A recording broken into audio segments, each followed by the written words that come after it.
Welcome to our special live streaming series, COVID-19 Frontline on CGTN. I'm Zhou Yun.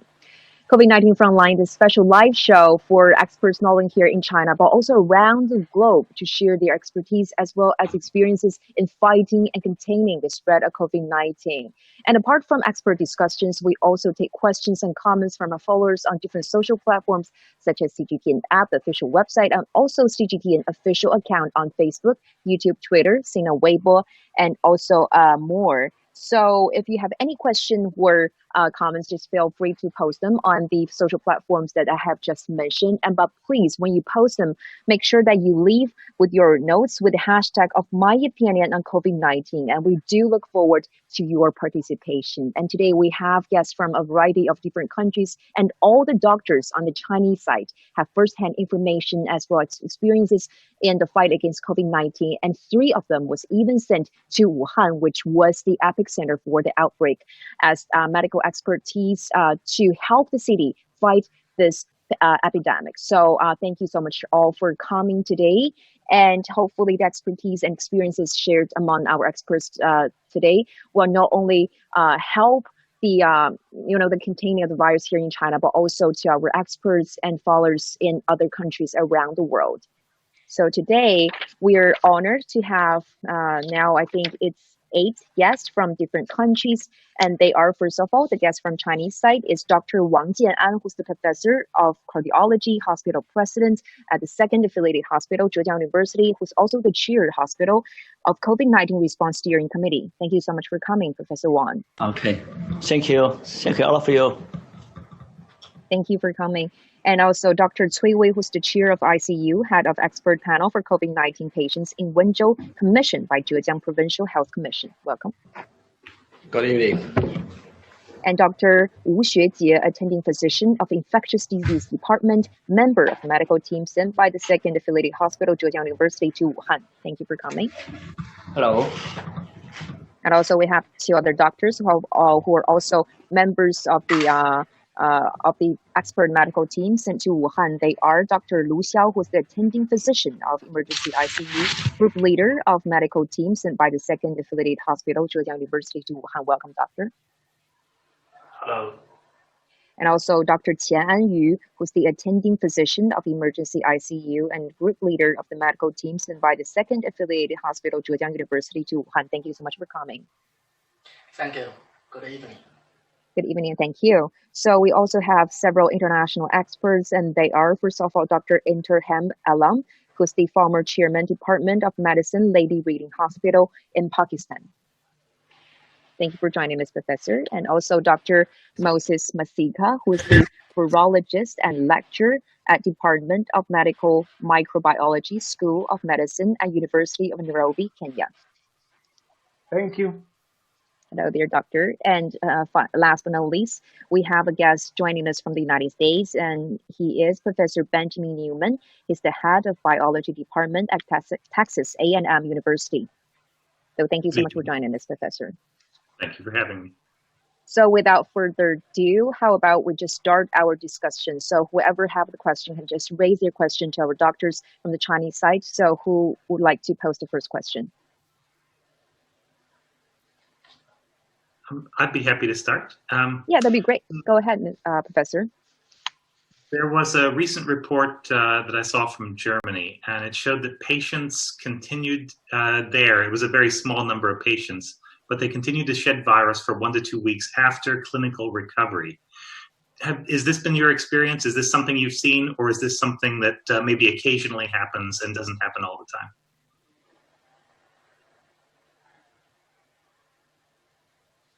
So, Professor Wang, who do you think should answer this question from Professor Neumann? Yes, please remember. Sorry, you have to turn on your audio before you start talking. But I think The channel is on already. Yes, now it's Can good. you hear me? Yes, It's okay. now it's good. It's okay? You can proceed Okay. with your answer. Okay, and as you know that one famous doctor, Dr. Zhong Nansan, reported the same scenario at a media press. He found is that several patients come back to the hospital to further consultation after they finish the 14 days quarantine after discharge from the hospital. They found nuclear PCR test positive again. And so the patient was isolated again, and the epidemiological surveillance were performed again. They tried to find the impact on others, but the conclusion is that the patient has no contagious to others. And the similar conclusion has been found by some Hong Kong experts. They found they do some viral culture, and there's no positive result from this study. So maybe this phenomenon should tell us about there's still some virus segment inside of the patient body, but have no clinical meaning. Thank you. Okay, thank you so much, Dr. Choi. So we already have a question taken from our guest from the United States, and now maybe we can turn to Dr. Alam from Pakistan. So Dr. Alam, do you have a question for our Chinese experts here?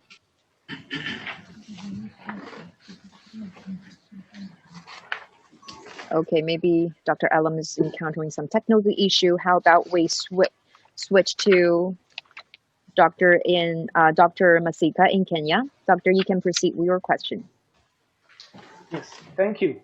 I would like to know, in terms of proportions, how many of the patients that you admitted into intensive care units were likely to survive, and this will help us in planning allocation of resources and such issues. So how many or what proportion of patients who go into intensive care units would make it out alive, and after, on average, how long will they take in the intensive care units?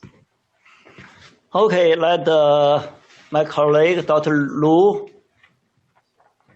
he just came back from Wuhan, and he still be quarantined in a hotel. So Dr. Lu, can you see me? Yeah. So would you ask his question, please? Okay, actually, in our makeshift ICU, we have admit about 100 patients, and the mortality is about 20%. But as we know, in other ICU in Wuhan, the mortality is about 25 to 30%. We know the older age patients and the patients have the intubation with ventilator treatment will be the higher mortality. So this is a very difficult problem because these patients have very severe ARDS and other maybe the organ failure of these patients, especially for the older patient cannot maintain his life. So such a severe situation. Actually, the mortality will be higher in these patients, and in our ICU is the same situation. Thank you. Thank you. So maybe you can go back to Dr. Newman. What else question do you have? Feel free to ask. Yeah. So your data confirm that the fecal shedding of the virus occurs throughout infection. Do you see evidence of enteric coronavirus? I think I had read that diarrhea was a fairly rare complication or part of the disease, but I had seen some data that showed that there might be more virus actually excreted from the intestines for the entire duration. Can you comment on that? Diarrhea, for sure. You answer the question. Either Dr. Chen or Dr. Lu, so would you answer the question? Some patient with the symptoms of diarrhea, and what is going on about this kind of patients? So would you answer the question, Dr. Lu or Dr. Chen?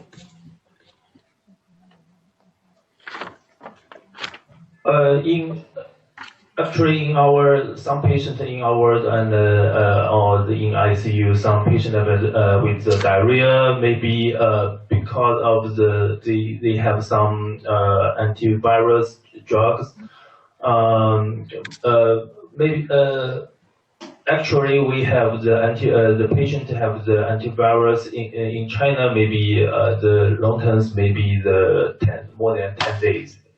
So about a few patients will have the diarrhea or other complication of after they have these drugs, and we do not have the experience. It's the COVID-19 have just caused the diarrhea or other maybe some symptoms like this. So do you test the virus from the fecal shedding? Do you test the fecal? No, we not test this. The fecal test should be done before the patient discharge. A few patients will test, but it's not normally test in our ICU because not so many patients have the diarrhea, and when it's made. Some study have shown there's some the virus will be stay in this one, so we will test it, but not so many patients were tested when they discharged. So Dr. Cui, so you test every patient before they are discharged? Yeah. Tested the fecal for every patient? Yeah, this is the provincial criteria for discharging the patient. So we must test the patient in the fecal specimen, and it should be negative. Then the patient can. So how many percentage of patients, when they are going to discharge them, how many percentage of patients the fecal is positive? When they meet the discharge criteria, it should be 100%. 100. Yeah, 100%. I know you 100% you test the patient's fecal. Yes. So how many percentage are positive before you are going to discharge them? If the patient is a fecal specimen shows positive results, so the patient did not fit the discharging criteria. We keep them in the hospital. Okay.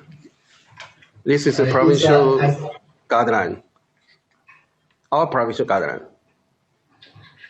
So how many patients, how many percentage of patients, because of the positive fecal, you delay their discharge? Maybe 10%. 10%. Maybe 10%. So already the PCR already from the landing figure already negative. Yeah. But the fecal is positive. Yes. So 10%. 10%. So you delay they are discharging. Okay. Actually, we have one patient, his fecal tested positive for more than 1 month. I think in Wuhan, the fecal test is a choice for discharging patients. But it's not a routine for the fecal sampling.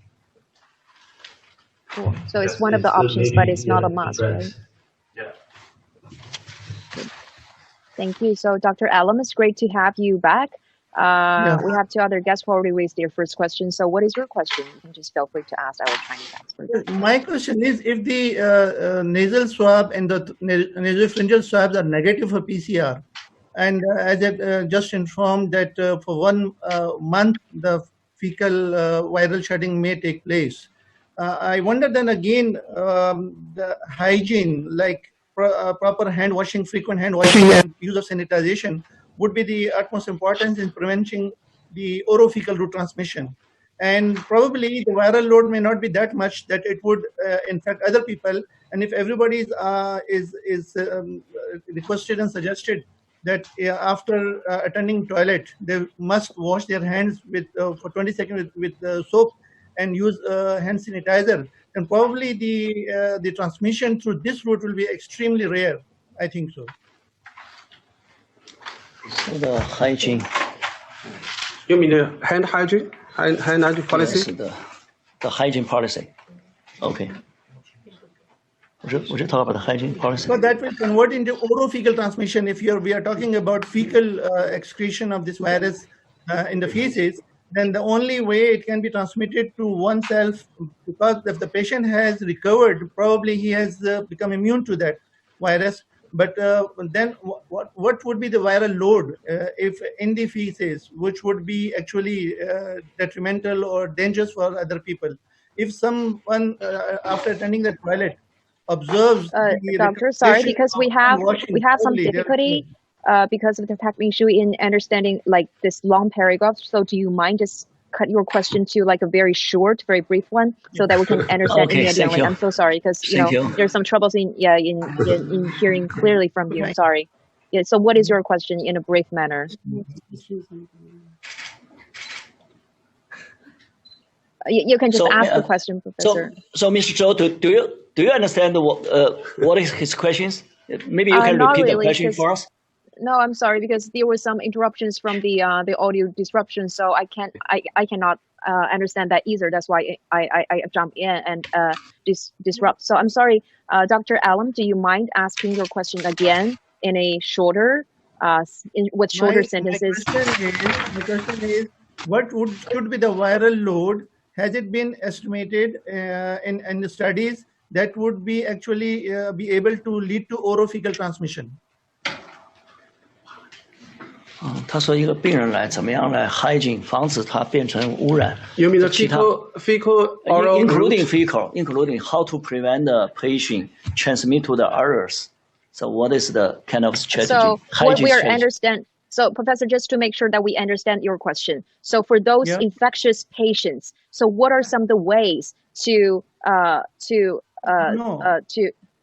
sorry, go ahead. I mean, has anybody conducted a study regarding the viral load in the feces? How much viruses are being shed in the feces? Has a fecal 的事情。 You mean the fecal oral route? 有多少病人是 The fecal oral route. So why are we discussing this fecal shedding? What is the clinical implication? The quantity of the 对，他说这样，它的病毒的含量和它感染力的关系，和它传染力的关系。We do not have the data now. So you mean the relationship between the infectiousness of the virus, with like the way that it can actually spread the virus, right? No, with the virus load in the fecal. In the fecal, yes. So, but from a Chinese experts, we don't have sufficient data at this stage to support to answer the question to give you like a solid conclusion. I'm afraid of that. So I'm sorry, Professor, but you can move on to your next question. Fine. Do you have another question? Why, there is an observation that the intensity of the COVID-19 is quite low in third world countries, in tropical countries, as compared to the Western world. Why is it that so? What is your opinion about this?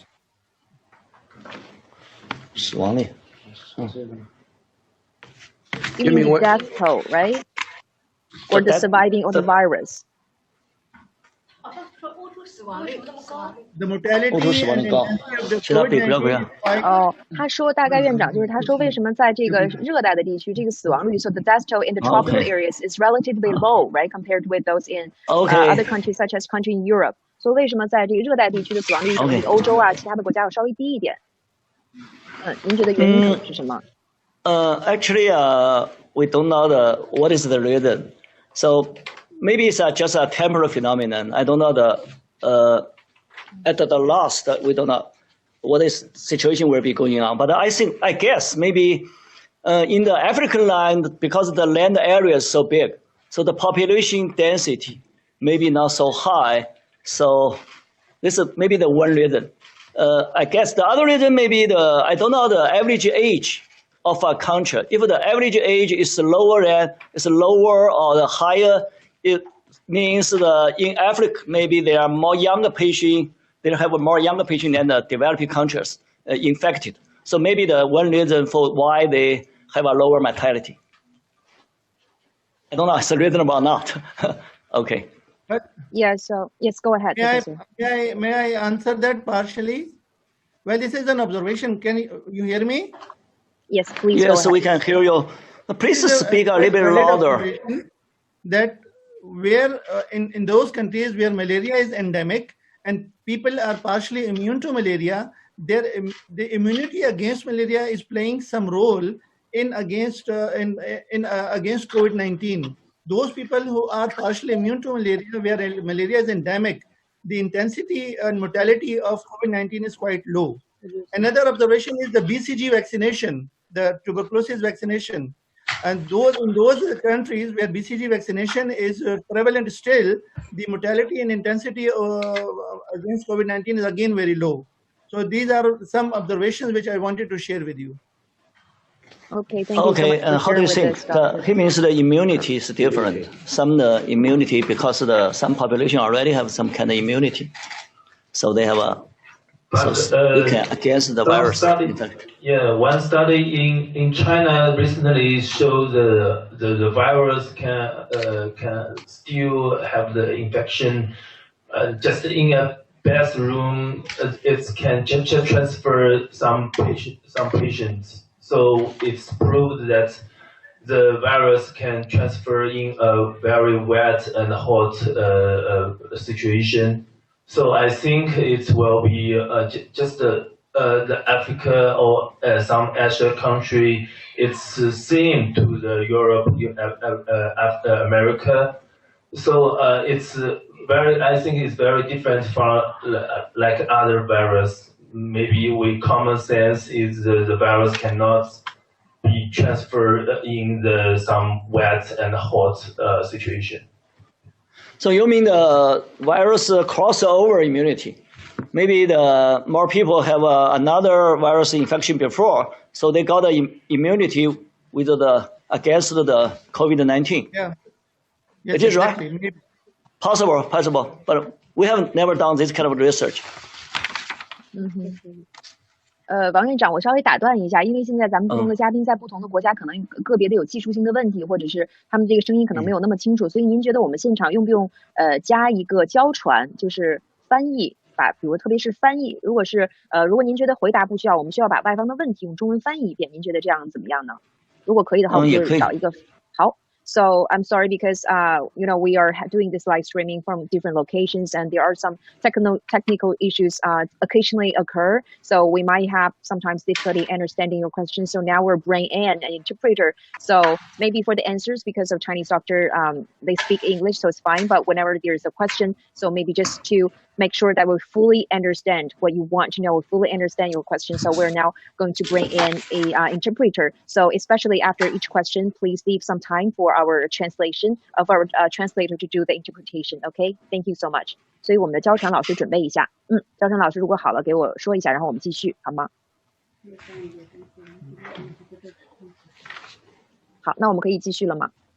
好的 ，So I think the interpreter is now ready. So whoever have a question, you can just jump in and ask the questions. You don't need to wait for me to pick you. 您能听见我的声音吗？没问题，交传老师没问题。Yeah. This is Yes, Masika. please go ahead, Dr. Can I go ahead? Yes, please. Just to make a comment on why, say, Africa, for instance, it seems to have much fewer cases than the rest of the world. I think for me, I would hesitate to say it is malaria or BCG. There are more obvious or more clearer indications, say, from travel. Because, for example, if you look at Africa today or before the COVID outbreak became what it is today, out of 100 international travelers, only 3 would come into Africa. And that means out of 100, COVID-19 patients, only 3 would come into Africa. So it may be that we had less exposure initially, and that gave us some sort of forewarning, which would then allow us time to put in measures such as physical distancing, which could have helped. So I think malaria is only in specific pockets. And for example, in cities like Nairobi and other cities where people many people may not be exposed to malaria for most of their lives, we would be seeing a different picture if the exposure was as high as many of the other countries. But I think this is an area that we need to study further with time and look at what could be explaining our lower numbers. Now, my next question is very practical. We know many countries in Africa are experiencing limitations in the number of personal protective equipment available. I would like to know whether this was experienced in parts of China, especially Wuhan, where personal protective equipment was required in large numbers, and whether there were any measures or any strategies that were put in place to deal with such shortages of personal protective equipment for healthcare workers. So PPE 是吧？啊 Yes. OK Sorry， 我们焦晨老师还是翻译一下吧。您先， OK 您 good 请。我先回应一下。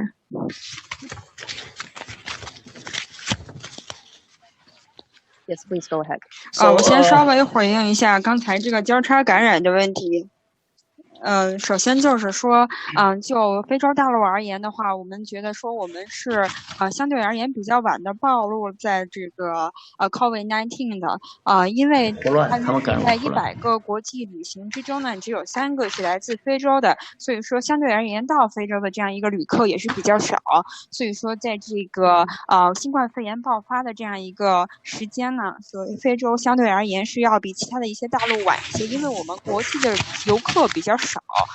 但是呢，我觉得刚才我们对于整个非洲的包括疟疾的一些交叉感染和免疫的方面的一些研究是非常有意义的。比如说刚才提到了这个曾经患过疟疾的一些病人，相对而言就不太容易感染新冠。这个方面是可以成为我们将来的一个研究的主题，关于病毒的这样一个交叉感染和免疫的问题。然后我的问题呢是关于这个个人保护和个人防护的，因为我们想知道一下现在的话，在肯尼亚、内罗毕相对而言 PPE 比较少，有没有什么样的方法，在我们缺乏 PPE、缺乏个人防护的情况下，能够保护我们非洲的医护人员？谢谢。Thank you for your question. I think very important it is for the hospital management during the time of the outbreak of the COVID-19. First one, you need to priority make decision what are priority to use the PPE. So priorities should be given to people working in the isolation ward, fever clinic, sampling procedure, all the other procedure with a higher risk of exposure. The second one is dedicated people we need to specify some people, let the dedicated people to manage the allocation of the PPE, so avoid the waste. From our hospital experience, we need to organize a special task force for donation. So the power of the society is huge. So social donation during the hard time of the outbreak, social donation helped our hospital a lot to go through the hardest time. Okay, that's my answer. Thank you so much, Professor Wang. Maybe our doctors who are now in Zhejiang, because they were at the front line of Wuhan. So at the beginning, we know there was like a shortage. There was a shortage of supplies in medical workers, protection gear. So maybe you can, both doctors can also share with us a little bit on that. Like, how do you think are the most effective measures to protect yourself when you were in this outbreak in fight COVID-19, when you work in the epicenter of Wuhan? So maybe Dr. Jian or Dr. Lu can share with us a little bit on that front, on that issue. Sorry.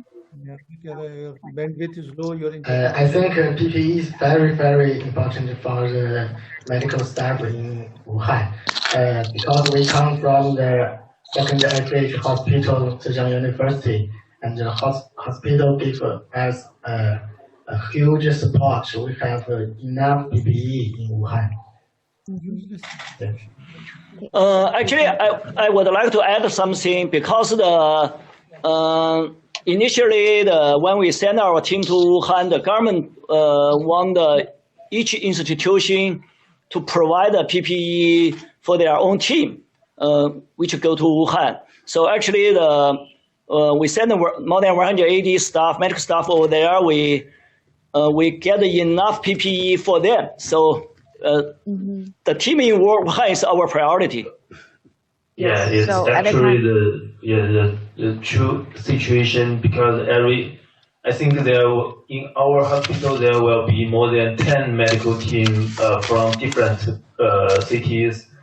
Every medical team they will get their PPE from their hospital, and after the match, the PPE is enough. So the PPE in Wuhan is enough for supply for us. So I think in January and in February it's very shortage of the PPE.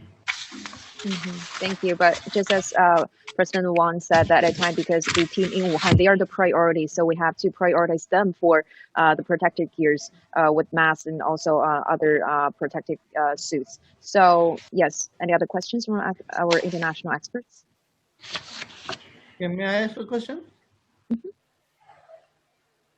Maybe later, Noman.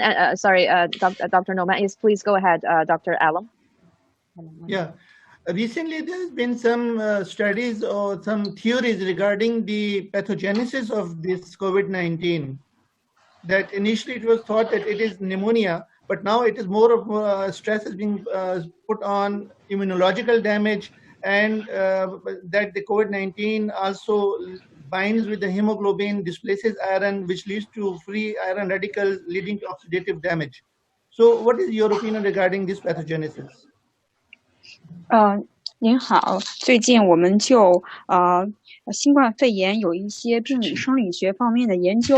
一开始的时候呢，我们认为它是一种肺病和呼吸系统的疾病。现在我们发现它是关于免疫系统的一系列的疾病，因为我们在死亡病人上发现凝血功能有一些问题，包括有血红蛋白也有一些问题。我们更觉得说它倾向于一个免疫系统的疾病。您怎么去评价这种病理生理学上我们目前为止研究的一些变化？您能给我一些相关的信息吗？谢谢。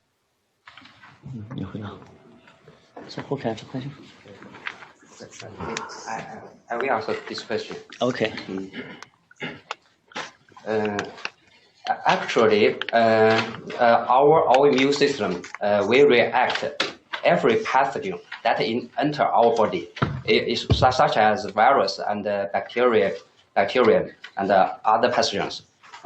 Usually, when the virus, including 2019 nCoV virus, when they enter our body, and they will initiate our immune responses. And if the immune response is very strong, sometimes they will cause inflammatory factors such as interleukin 6, interleukin 1, and other cytokines to elevate to a very high level and cause cytokine storm, and this will do harm to our body.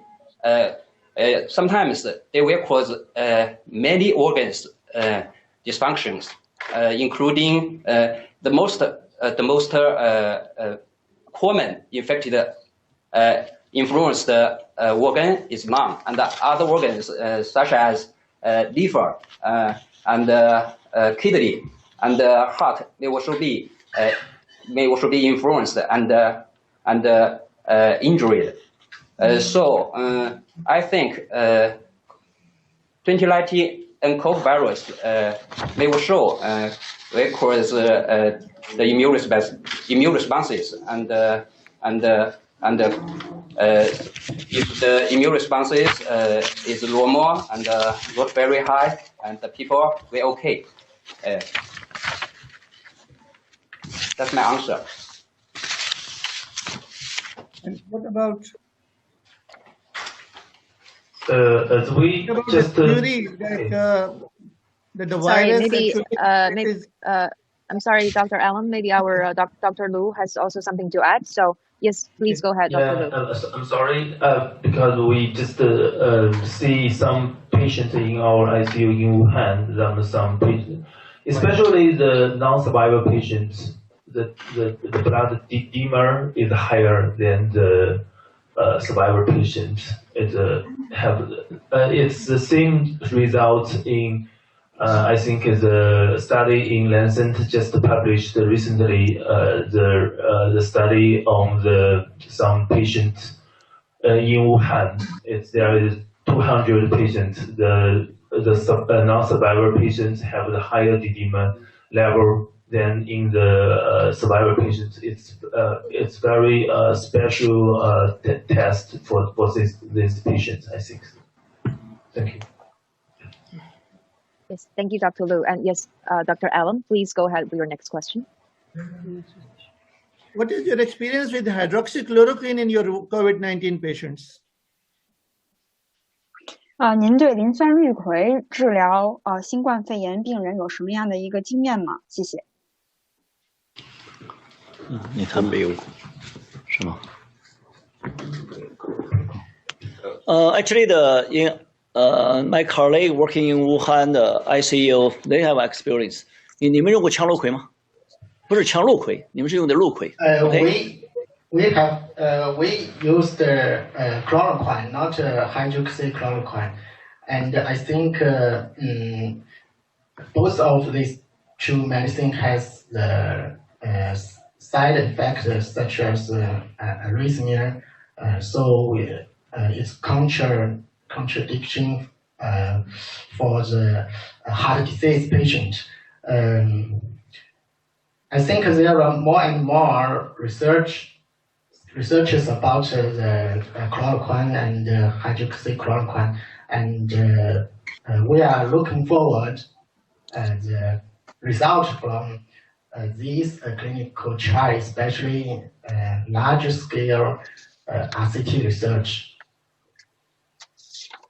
So we don't have the hydroxychloroquine. We just use the chloroquine, right? You're fine. Yes. So how many patients do you treat in your ICU with the chloroquine?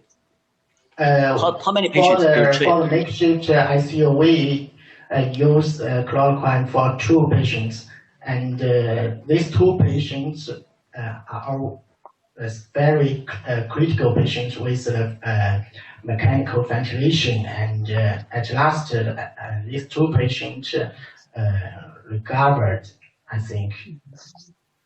And according to the 7th version of Chinese guideline, chloroquine, not hydroxychloroquine, was recommended. So how long do you use the medication? How long do you use? 7 days. 7 days? Yes. And what about the use of convalescent plasma? Are you using that? Plasma. 你们用病人血浆吗？谢谢。能不能介绍一下你们在用过病人血浆的一些经验？谢谢。Yeah. We use convalescent plasma treatment in several patients in Wenzhou. The effectiveness of convalescent plasma derived from the experience of previous viral infection treatment. I think in 2009, some authors found that in Hong Kong, they found that those patients who received convalescent plasma have a significant reduction of mortality. In 2014, during the outbreak of Ebola virus infection epidemic, the WHO recommended the convalescent plasma treatment as an empiric treatment choice for this kind of patients. So you can try the convalescent plasma. Thank you so much, Dr. Hi, Dr. Lu. Do you have experience using the plasma? Yeah, in Wuhan, just as Professor Cui said, that some critical patients will use the plasma, but in our world, we just some patients the PCR test is positive for a long time, maybe 2-3 weeks or more than 1 month. So we just infusion some plasma to help him to get the PCR test to be negative. I think it will be useful for these patients. It's some maybe more than 10 patients will be the test will be negative in a short time. Yes.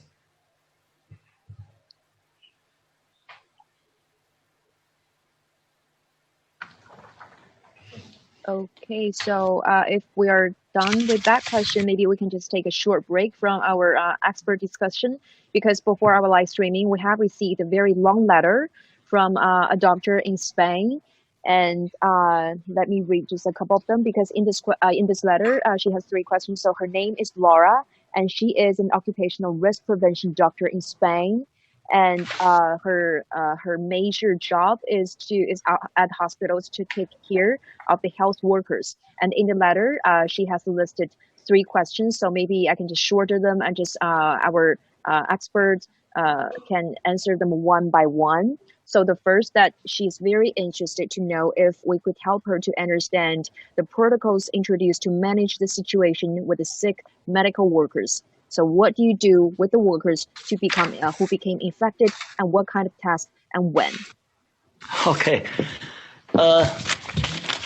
It's a very good question. If we have the medical staff infected, so I think the very important. The first one is if the medical staff is doing wrong in the ward, we need to isolate the whole inpatient unit. And we usually work with the CDC to trace all of the close contacts, so including co-work staff, patients, and the families. So all of them will be placed under quarantine for at least 14 days since the day of contact. We need to monitor temperature and other related symptoms about these contacts. Usually we perform PCR tests for the contacts on the final day of quarantine. If they make sure their tests are negative, then we let them to go back to the community. Disinfect, sterilizing the environment and the equipment. The staff have contacted. The infected staff has contacted. It's also a very important measurement. Okay, this is my answer. Thank you so much, Dr. Wang. And also, she wants to know what are usually the number of days the hospital kept those workers at their homes, and also the evidence you have in order to prove and make them come back to work regarding the symptoms they have had, the results of the complementary test too. Usually for confirmed patients, they need to meet the 4 criteria, then they will be discharged. The first one is the symptoms need to be improved, significantly improvement, especially the respiratory symptoms. The body temperature need to return to normal for at least 3 days. The pulmonary imaging, usually we use a CT scan, need to be a significant improvement. The shadow maybe need to be disappear. The 4th, everybody need to have at least twice PCR test negative, but each test need to have a 24 hours interval. So for those patients, they already meet the criteria for discharge. the regular way, we still keep those patients after they are discharged. We keep those patients, quarantine them in usually in hotel for 14 days, for another 14 days. We still after that ask them to see doctors at the second week and the fourth week after discharge to make sure then repeat the PCR test to make sure all of the PCR tests be negative. So then they can go back to the community and go back to home. Okay, thank you so much, Dr. Wang. And also, a third question.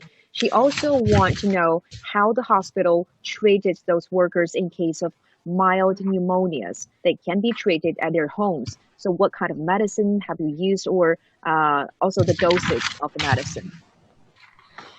Okay, possibly Dr. Wu to answer the question for some patient with mild disease. So what is your idea to keep at home or collect them, accumulate these patients, or what kind of medications do you use?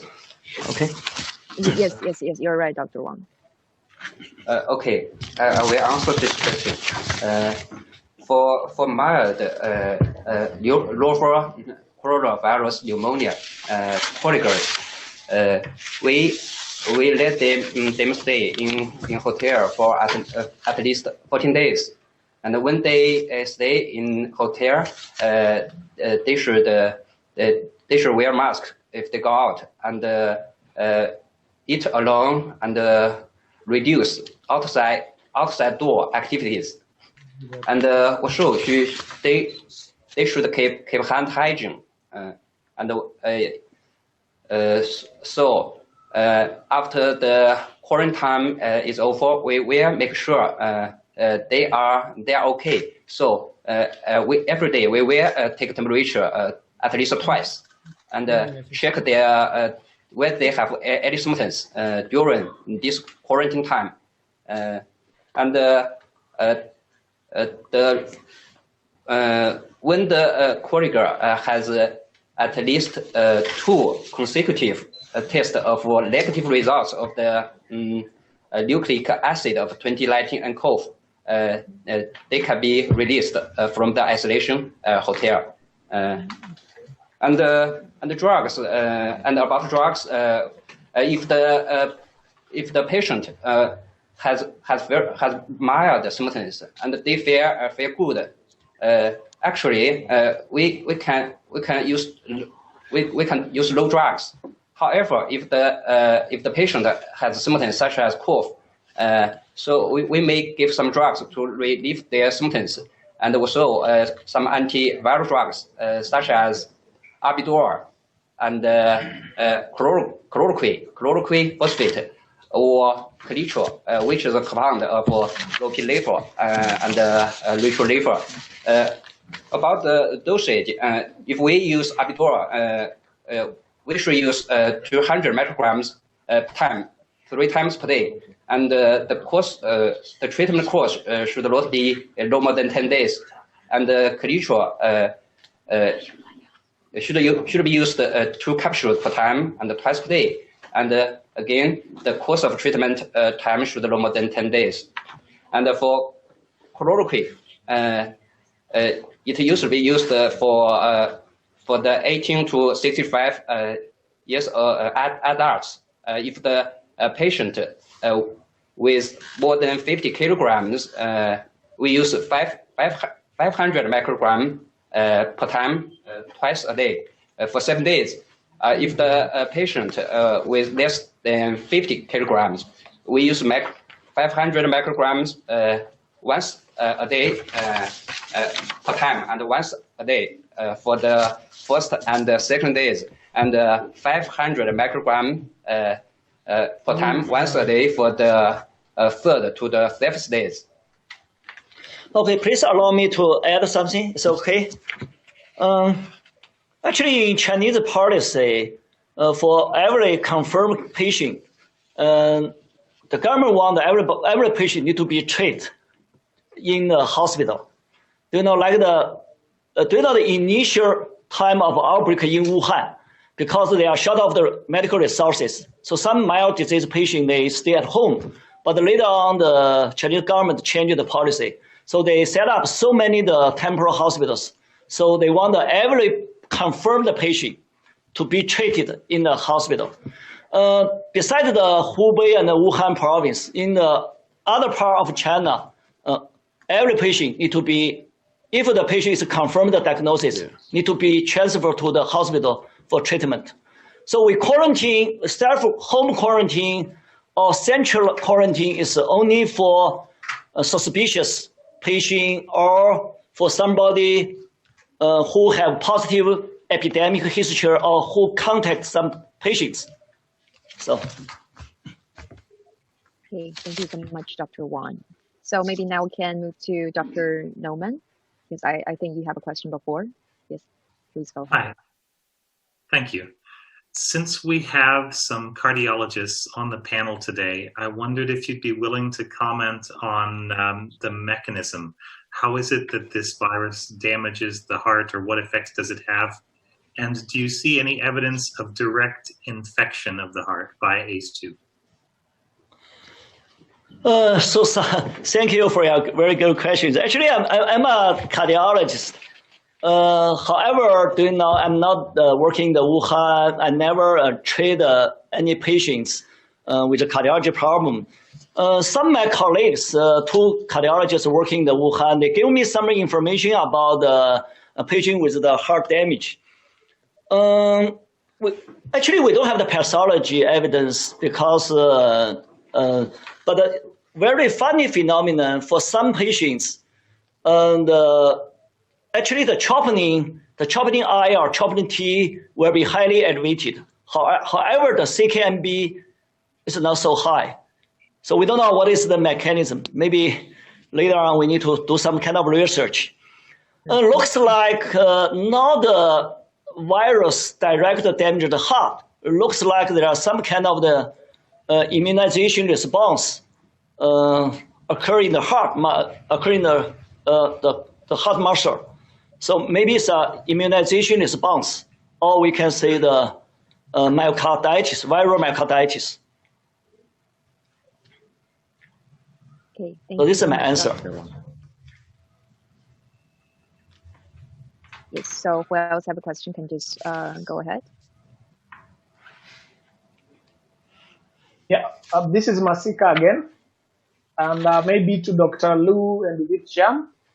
I'm thinking that you've been working in high stress environments with maybe quarantine from your families as doctors or medical workers for a long time, high risk of infection. And how did the medical teams deal with this kind of stress and anxiety to try and keep the health workers fit to be able to attend to patients without too many mental issues? Louison. 防止交叉感染。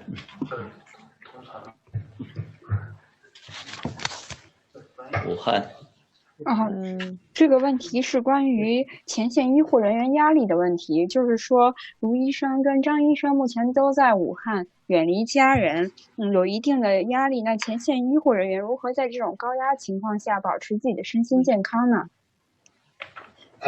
In fact, we have a psychology expert in our medical team to Wuhan, Dr. Lin. And Dr. Lin designed investigations for us online. The investigation includes physical stage, mental stage, sleeper stage, and physical exercise. And we had to follow the investigation online, use our smart. So Dr. Lin could find the medical staff with psychological problem easily, and he would talk to them and give some medicine, give some therapy to them, including psychological therapy and music therapy and so on. And necessary, he would give some medicine for them to help them to sleep well at night. So I think it's very important that there is an psychology expert in a medical team for the COVID-19. Is my answer. Yes, we send the chief of psychology department chief join the team. So he went Wuhan with the other colleagues. So he did a great contribution to solving the psychology problem coming from our team members. Okay, Dr. Lu. Keep on going. Yes, actually, we have the investigation that maybe there will be 20% or 30% of our colleagues cannot sleep well at night, so they need some pills to help them. Actually, the young doctors or nurses, especially not just major in the intensive care or the emergency department, actually they do not face so many critical patients and so many, maybe one night there will be a few patients that on our shift. So it's will be a nightmare for them. So it will be very, it's a good question. It will be very, you will care about the leader, the team leader, including our professional one. Well, it's very care about our mental for us. So it's very important as we see. Yeah, thank you. Thank you. So, Dr. Alam, do you have more questions? What do you think this pandemic is going to end? In what way? What about the herd immunity and for how long we are going to observe all this social distancing and special hygiene, everything? So, what is your opinion about it? 您好，您认为这次疫情什么时候会结束呢？什么时候我们会全部的结束这次疫情？比如说什么样的情况下我们会结束这次疫情？比如说我们会不会有一个群体免疫？我们还要继续这种保持社交距离还要多久呢？您怎么预测这些情况？谢谢。Okay. Thank you for your question. It's really hard to answer, but I think we need a globally integration, make joint efforts to develop the vaccine. So if the vaccine is coming, maybe it's to stop the spreading of the virus.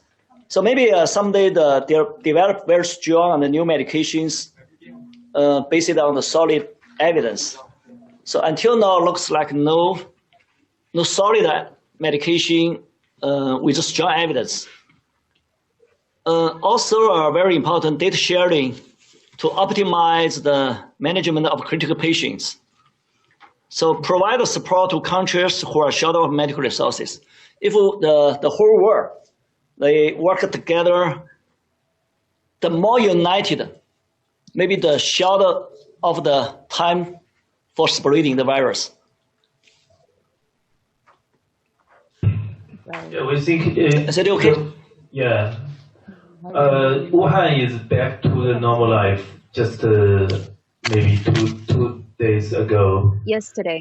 Yesterday, yeah. the city got reopened yesterday. Yeah. So, but I think in China, the people is accustomed to have the mask, to have the social distance. I think it will be change the style of our life. Maybe in Europe, in America, they cannot dislike it, but they try to take the mask and take the have the social distance. We are all together to fight the virus. Yeah. Thank you. Yeah, just as yes, Dr. Lu is right. Like China, even half a month ago, it's very hard to imagine we are sitting here without the face mask. Even a half a month ago, but nowadays we are feel So confident we are sitting here and deliver speech without a face mask. Mm-hmm.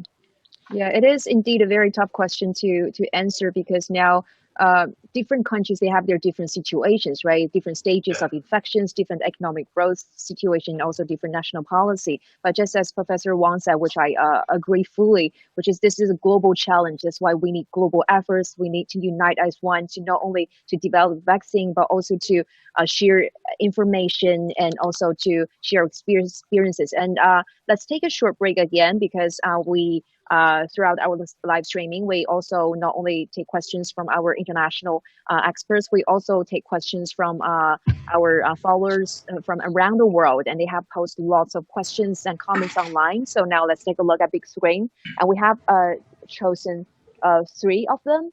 So now it's the questions from the followers. Question 1 is from Bob, who left a comment on Facebook, and the question is it true that you have done clinical trials of the antiviral drug, which is called Avigan?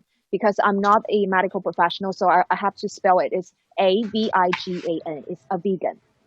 They're in Wuhan. And if true, how effective do you recommend its use in other countries? So Avigan, 是不是中文的翻译是抗病毒药有没有临床试验？叫阿比多尔。Avigan 是吧？ Okay, so 好像我们中国有人做过，是阴性就阴性。你回答一下，因为新英格兰有，新英格兰有阿比多尔 combine with 另外一个。It's called Avigan. Actually, there are I think there are clinical trial has been finished in Wuhan, and they totally enroll about 200 patients. But actually, Apidur plus the other antivirus medication, 2 together. But very sad, the outcome is negative. No much beneficial compared with the control. Even cause some more severe, for several cases, cause more severe side effects. Okay, thank you. I think the paper published in New England Journal of Medicine, just maybe this issue or the issue before. Okay. Okay, thank you so much, Professor Wang. And also another question from Robbie, who also left a questions on Facebook. Is will the virus infection rate go down in summer, or it's just a theory? This is also another very hard question to answer. Because he's talking about maybe worldwide, right? So maybe, or maybe Dr. Wang or maybe our experts from other countries. What is your idea? Will the infection rate go down in summer? Yes, we can start with Dr. Wang. Do you have an idea? I don't know if the temperature is related to the prevalence of the disease. I don't know. Do you know, even in in China, we have a province called Hainan province, but still patients there, they are quite hot over there. So even the Singapore, do you know, Singapore is the average temperature is so high, but still patient there. So I don't think that the temperature is related to the climate temperature related to the prevalence of the disease. What about Professor Noman? Do you think maybe, how about the situation in the States? Do you think the infection rate will go down in summer? Are we likely to see a turning point? Yeah. No, I think the doctors are absolutely correct. The virus only cares what the conditions are like inside the human body, and those are always the same. There are big outbreaks in Iceland and in Ecuador, very hot and very cold places. So no, I don't think there's any evidence to suggest that weather will change the virus. Okay, thank you so much. And now let's go back to the big screen and take a look at the third question, which is, it's from Brian Sam. So is it true that the coronavirus stays in a person's throat for 3 to 4 days and can be removed by drinking warm water with ginger, garlic, and other herbs?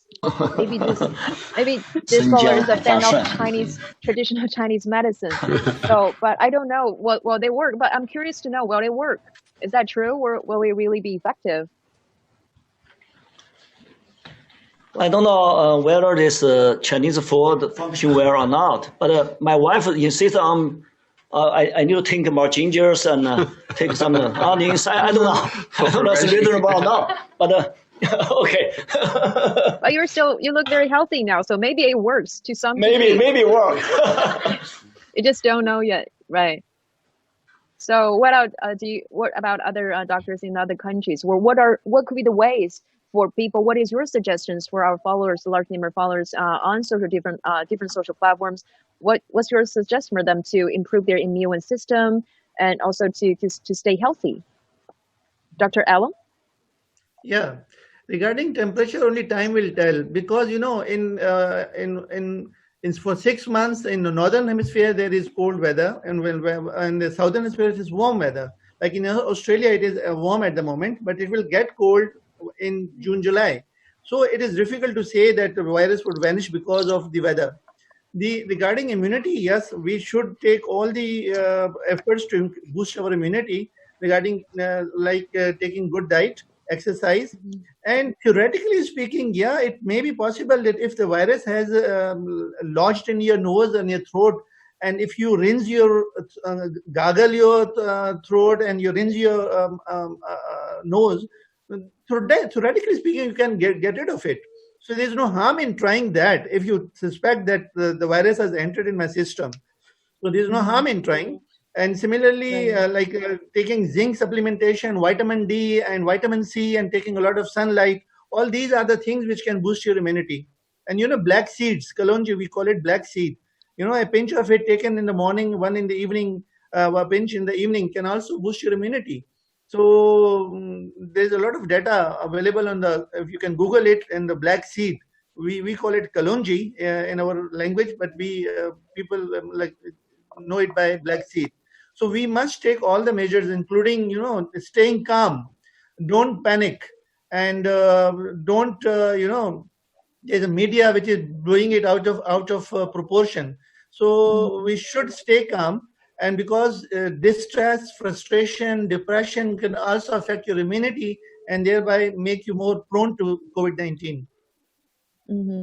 Thank you so much, Dr. Alam. What about you, Professor Noman? Because we know in the States, the situation is worsening like really rapidly, especially in New York State. Maybe it's a little bit better in Texas, but in New York is really bad now. What about you and the people around you? What do you do? What has been the change of your behaviors? Do you wear a mask now when you go out? Yes, we think the U.S. is pretty close to peak in terms of coronavirus. We may have just seen the first decrease in the number of cases. So we're where China was however many months ago, back in January. I do wear a mask when I go out. Yeah, my wife also does tell me to drink tea and these sorts of things. I don't think they're very viral, but I think they're very tasty. And it's more like, Okay, what about Dr. Masika? Because we know in the African continent, and also there have been changes and growth in the confirmed cases, especially in the recent weeks. What about you? What are some of the measures that you have witnessed the change of behaviors in protection measures? There's a lot of physical distancing now. A lot of people are staying home or staying away from public transportation and generally avoiding crowds. A lot of events have been banned. So a lot of physical distancing. We are now warming up to using masks, especially in public places, which is just beginning this week. And we're also seeing a lot of hand washing and general hygiene. So I think we have just about in the country less than 200 cases. So we have an opportunity to control this before it can start to spiral. Okay, thank you so much, Doctor. So how about let's go back to the last round of expert discussion. So whatever questions that you have, you can just feel free to raise them. My question would be, there's a lot of conspiracy theories and questions in the general public on where SARS-CoV-2 came from. What is the current view of the panel or as to the exact origin of, I know it can't be answered immediately, but at least in terms of opinion, where the virus came from and how it was transmitted to humans? I think we still don't have a scientific scientific conclusion about that, right? 让我们的翻译再确认一下，但是我听的他应该是对问的这个病的起源，但我觉得可能现在目前的这个科学的依据还没有出来。Yes, please, our translator, go ahead. 我想问一下，这个病毒的溯源的问题，就是说病毒是如何从自然宿主转到人类这个身体上，中间经历了几个宿主？目前为止，尽管没有什么科学研究，但是研究成果，但是我还是想问一下各位专家是怎么看待这个病毒溯源，包括中间的一些宿主问题？谢谢。You're the infectious disease doctor. You need to answer that question. Which is a really hard Dr. one. Wu is the infectious disease doctor. Right. Okay. It's beyond my specialty. Currently, there is no final confirmation of the origin of this virus.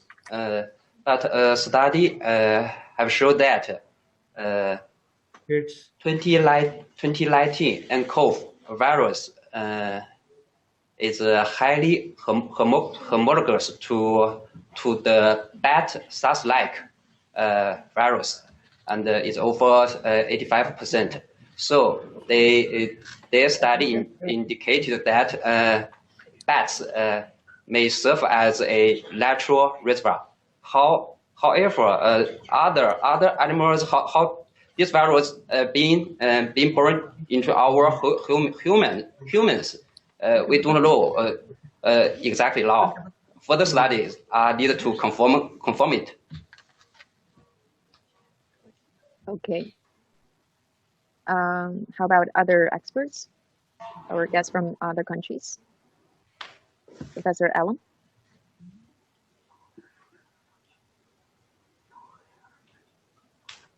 Professor Allen, do you have more questions, please? Yeah. Coming back to the pathogenesis, I just mentioned that I was studying an article yesterday, or there was in the news, that this virus actually also binds with the hemoglobin and converts heme into porphyrin and displaces iron atom from the hemoglobin, making the hemoglobin ineffective as an oxygen-carrying molecule, which leads to global hypoxemia in the body. And the cardiac damage can also be secondary to hypoxemic myocardial damage. And the suggestion is that blood transfusions, especially from the patients who have recovered from COVID-19, or even exchange transfusion, do you have any idea that would it be effective in managing COVID-19 patients?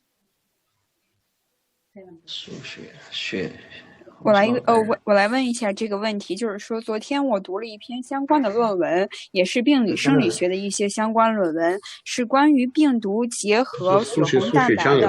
血红蛋白是什么？病毒结合血红蛋白导致的这样一个问题，因为病毒结合了血红蛋白，所以说血红蛋白的氧气承载能力不足，所以说血氧就会有一些血氧情况就会有一些不稳定。那想问就是说从这种康复病人之中对确诊病人输血或者是输血或者是其他的一些血氧交换的方式，能不能够对这个治愈在凝血方面和整个的这个血氧方面的一些情况产生一定的影响？谢谢。你们有输血吗？这本书不是一个免疫的问题。红细胞血氧方面，你们给病人输血吗？ The hemoglobin level is quite normal among these patients, and you mentioned about the convalescent plasma. No, 不是，他是说那个不是这个意思，他是说很多病人因为他的红细胞被破坏，就是血色素跟那个病毒结合了以后，使他的血氧能力下降。那么如果给病人输血，或者他不是那个 plasma 那个有没有帮助？因为崔老师，如果您觉得用中文回答更精确的话，我们可以用中文回答，然后让我们的翻译，因为这个医学对有的时候可能你可以用中文。好吧，那我就用中文吧，因为实际上我们在治疗病人过程当中，贫血的病人是不多的，所以在对一些有限的几个贫血的病人输了血以后，纠正了他的血素，我们把血素纠正到10克以上。但是如果缺氧的病人照样是缺氧的，并不会因为你输血到正常以后能够改善他的血氧能力，所以他的病变不是在红细胞这个问题，还是实际上是在肺的那个水平那个血消化的这个障碍的问题。Let me answer you a question about this hemoglobin and oxygen combination ability. I think that even if we have transmitted some of the blood to those patients who suffered from leukemia, we still find the blood is lacking the capacity to transfer the oxygens. That is to say, the incapacity of transferring oxygen is not only because of the insufficiencies of the white blood cell or red blood cell. It is the lack of oxygen is because of the dysfunctions of the two lobes of the lungs. It is not because of the blood, it is because of the lungs. Okay. I want to add some information because we found in some patients in Wuhan, some patients have very good tolerance of the hypothermia, even if the SpO2 is very lower than maybe 90%. They can just eat and drink. They do not feel very short of breath or no power of it. So I think it's a very different kind of the ARDS from the normal ARDS because in some in our common sense in the ARDS, maybe some patients, even if the SpO2 is lower than 95, the patients will be very short of breath. They may need to the intubation, but the time for these patients to intubation is a very difficult time. I think Professor Tree have the same question about it. Which time is a good time to have the intubation because you can see the very high mortality of the patient have the ventilator treatment. So, but if we have the later time to have the intubation, maybe the patient have lose the right time to have the treatment for the ventilator. So I think some study have shown the pathology of the COVID-19 induced this ARDS is very different from the we see before. I think so. Thank you. Okay, thank you, doctor. And speaking of hypothermia, we actually have a question from our followers on Facebook who also raised a similar question. So here it is. It is, what is your opinion about the theory of silent hypothermia caused by the virus? Have you ever experienced this issue while treating your patients? So who can answer this question? It's silent hypothermia, the theory of silent hypothermia. Hypothermia 是肺气肿还是什么？血氧不足。这我这里批 OK。Yes, Dr. Lu. 他用什么字来读第二句？或者the translator, please go ahead. So the Dr. Lu, I think that Dr. Lu understand the this question is just I answer that the patients, many patients have tolerance for the hypothermia. It's very interesting cases in many in Wuhan because we just investigation observe these patients because they can just even if the SpO2 is very lower, like I think like the COPD patients, they can just have the normal life, but the CT scan shows a very severe ARDS for this patient. So one of our patients, the female patients, I think we have the MDT discussion. This patient have intubation after admission in our ICU just 3 days because the CT scan shows very severe ARDS, but they can talk, they can drink and eat. But we have the early time for the intubation, and he have to recover from the COVID-19 very well. Okay, thank you, Dr. Lu. So what about our other experts, Professor Noman or Dr. Masika? Do you have any other final questions? final questions. No question, but I'd like to say thank you to all the doctors for what you're doing and for sharing with us what you're doing. This has been very helpful and very useful for me anyway, and I'm sure for the other listeners. You're welcome. You're welcome. You're welcome. What about Dr. Masika? Do you have any more questions? No, that's all from me. Also, to give a big congratulations to the Chinese doctors at the forefront. They've dealt with quite the monster and managed to turn the corner. We hope the rest of the world will manage to do. And Professor Alam, do you have more questions? No, thank you very much. I would like to thank you for arranging this conference and would like to congratulate the Chinese and to have controlled this pandemic in their country so well. I would like to congratulate them. Thank you, Professor. And Professor Wan, so these are the questions we have from the experts and the followers. Do you have more to say or to add?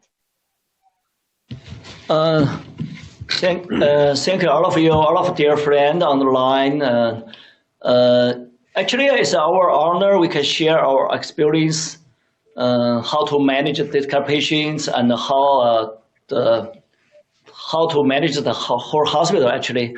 So if you have any more questions, just give us maybe email us, or maybe by the CGTN give us information. So we will try our best to help you. Okay. Thank you. Thank you. So with that, we're going to wrap up today's dialogue, which I think is a really, really productive and fruitful one, because we know virus knows no borders, neither do support, sharing, caring, and friendship. And hopefully the information experiences shared by our Chinese doctors could, which have made a big difference here in China, could offer some help and hope and suggestions and guidelines for our experts in other countries around the globe. So thank you again for Professor Wan and your colleagues for your contribution and their time, and also our experts from other countries. Thank you so much for your time and contribution. And also a big thank you to our followers on different social platforms. Thank you so much for your attention. And we'll have more live streaming in the coming days. Thank you and goodbye. Thank you. Okay, thank you.